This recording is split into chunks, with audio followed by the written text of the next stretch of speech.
Morning, কেমন আছেন সবাই? এই তো উৎসবে যাবো বলে রেডি হয়েছি, টোটো এসে গেছে। এই ব্রিজটি আড্ডির বাজারের ব্রিজ বলে। এই ব্রিজের ওপর দিয়ে পাথর প্রতিমায় যেতে হয়। ব্রিজের দুপাশে ঘন জঙ্গল, খুব সুন্দর দেখাচ্ছে। আজকে দারুণ ওয়েদার, মেঘলা মেঘলা ওয়েদার। এখন 9:30 বাজে।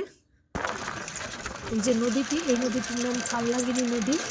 এই নদীর উপরে এই ব্রিজ। দেখতে দেখতে আমরা পৌঁছেও গেছি।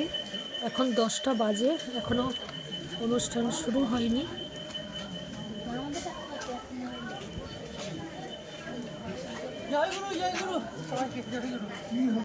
মন্দিরের সব গেট বন্ধ, এখন ঠাকুর ভোগের টাইম। আমরা এখন একটু টিফিন খেয়ে নেব। এখানেই টিফিনের ব্যবস্থা, লুচি তরকারি হয়েছে। কি সুন্দর সব বাগানে সবজি চাষ হয়েছে, প্রচুর ফুলের গাছও দেখতে পাচ্ছি।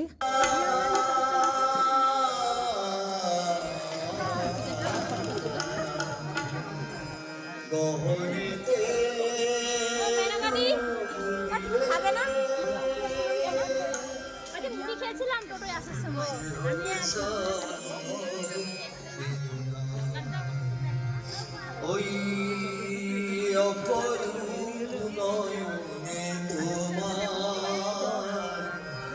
দেখা ভোলা নয়নে ওই অপরূপ নয়নে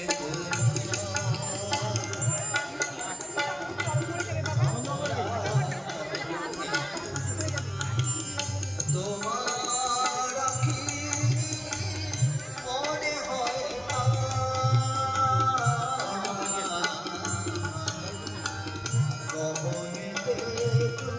দাদা জয়গুরু, দাদা জয়গুরু। হ্যাঁ,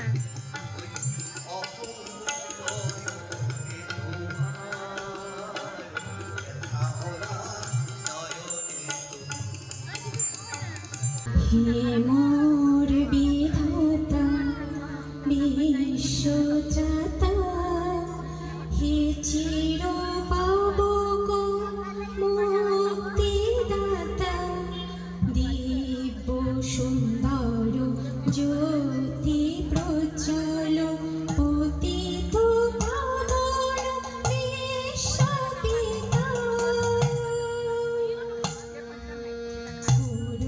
করুণামণ্ডিত ভুবন বন্দিত আলোক নিরঞ্জন লোকেশ ধাতা, নমামি চরণে রাখো সারাধানী, পরম প্রেমময় জীবন বিধাতা।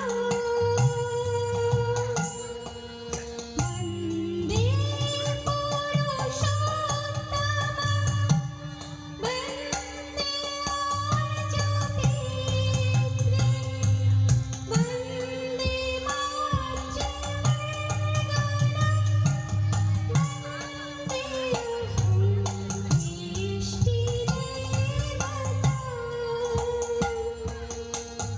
দয়াল তোমার কথাই বলে যারা, তোমায় মানে না, তোমায় পাওয়ার আনন্দে তাই তো জানে। দয়াল তোমার কথাই বলে যারা, তোমায় মানে না, তোমায় পাওয়ার আনন্দে তাই তো জানে। দয়াল তোমায় পাওয়ার আনন্দে তাই তো জানে না। ওপাশে সাংস্কৃতিক অনুষ্ঠান হচ্ছে। এখন আমরা ঠাকুর প্রণাম করতে চলে এসেছি। যখন আমরা প্রথমে আসি তখন ঠাকুর প্রণাম করতে পারিনি, কারণ ঠাকুর ভোগ দেওয়া হচ্ছিল। আজ পরম প্রেমময় শ্রী শ্রী ঠাকুর অনুকূল চন্দ্রের 138তম জন্ম মহোৎসব পালিত হচ্ছে পাথর প্রতিমা সৎসঙ্গ কেন্দ্রে। এবছর 28তম বর্ষ। বড়মা প্রণাম করলাম, বড়দা প্রণাম করলাম, এখানে ঠাকুর প্রণাম করব। আমরা এসেছি কাকদ্বীপ থেকে এই উৎসবে।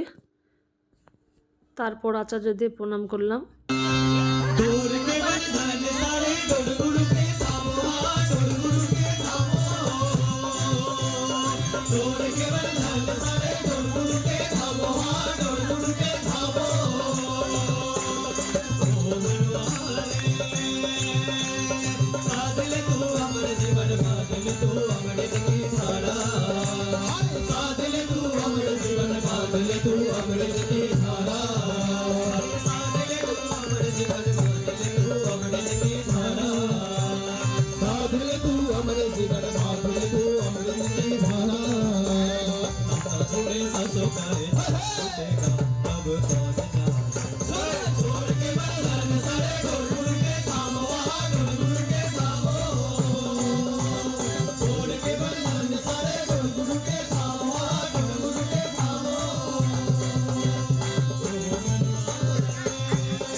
এখন আমরা আনন্দবাজারে খেতে চলে এসেছি।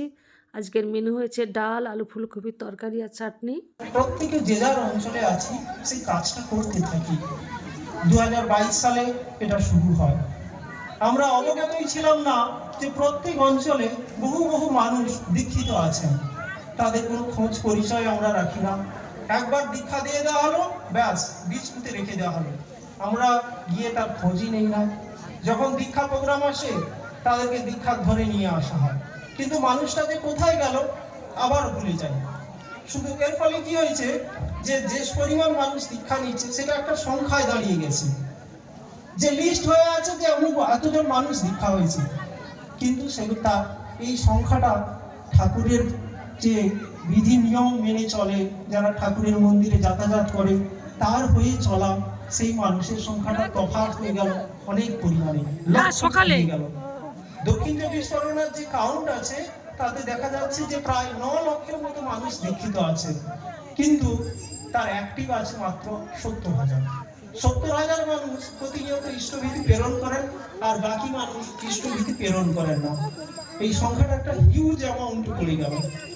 তাই আচার্য যদি বাধ্য হয়ে বললেন যে এই মানুষগুলোর বাড়িতে পৌঁছানো, যে যে মানুষগুলোকে আমি নিয়ে এসেছিলাম ঠাকুরের সাথে যুক্ত করেছিলাম তাদের বাড়িতে আবার পৌঁছানো। আনন্দবাজার থেকে খেয়ে এসে এই যে আমরা আইসক্রিম খাচ্ছি। এখন 3টে বাজে, এখন আমরা বাড়ি ফিরছি। আজকে সকাল থেকে এসে আমরা ভীষণ আনন্দ করেছি। আবার পরের ভিডিওতে দেখা হবে আগামীকাল। সবাইকে জয়গুরু।